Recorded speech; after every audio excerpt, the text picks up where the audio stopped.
Pang-aapi sa mga Israelita. Exodus 1 verses 1 to 22.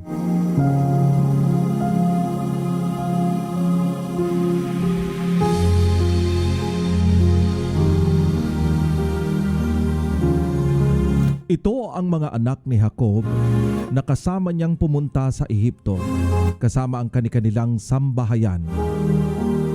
Sina Ruben, Simeon, Levi, Judah, Isakar, Sebulun, Benjamin, Dan, Naphtali, Gad, at Asher.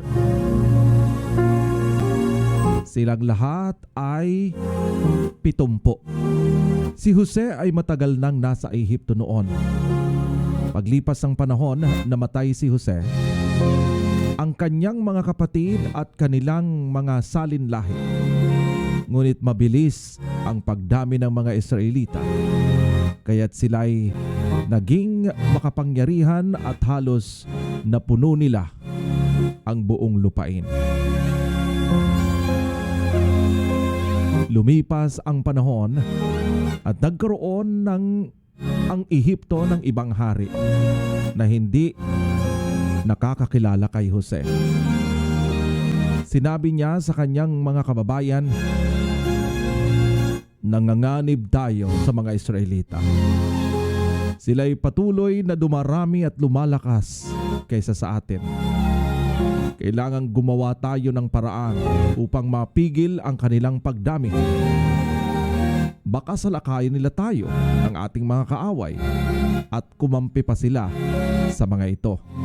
At pagkatapos ay tumakas sa ating lupain."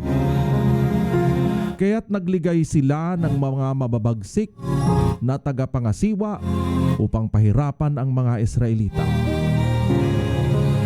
Ipinagawa ng Faraon sa mga ito ang mga lunsod ng Pitom at Rameses, mga lunsod na imbaka ng mga pagkain at kagamitan. Ngunit habang inaapi ang mga ito'y lalo namang dumarami at naninirahan ang mga Israelita sa iba't ibang bayan, kaya't sila'y kinatatakutan ng mga Ehipsyo. Dahil dito ang mga Israelita ay lalong walang awang pinahihirapan ng mga Ehipto sa paggawa ng tisa at ng iba't ibang mabibigat na gawaing bukid. Isang araw, ipinatawag ng Faraon sina Sefra at Puwa, ang mga komadronang Hebreo, at sinabihan ng ganito, "Sa pagpapaanak ninyo sa mga Hebrea, patayin ninyo kung lalaki ang sanggol at hayaan ninyong mabuhay kung babae." Ngunit dahil sa takot nila sa Diyos, hindi sinunod ng mga komadrona ang utos ng hari. Hindi nila pinapapatay ang mga sanggol na lalaki.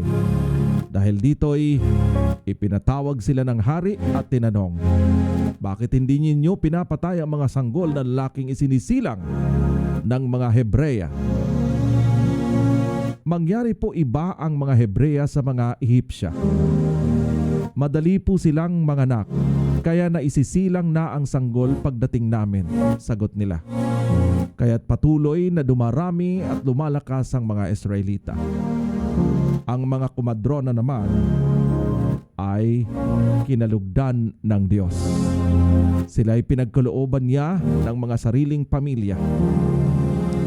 Iniutos naman ng Faraon sa lahat ng kanyang nasasakupan na itapon sa ilog Nilo ang lahat ng lalaking isisilang ng mga Hebrea at hayaan namang mabuhay ang mga babae.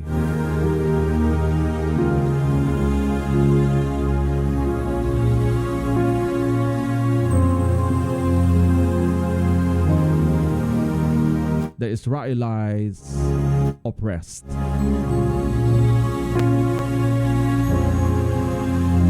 Exodus 1:1 to 22. These are the names of the sons of Israel who went to Egypt with Jacob, each with his family: Reuben, Simeon, Levi, and Judah; Issachar, Zebulun, and Benjamin; Dan and Naphtali; Gad and Asher. The descendants of Jacob numbered 70 in all.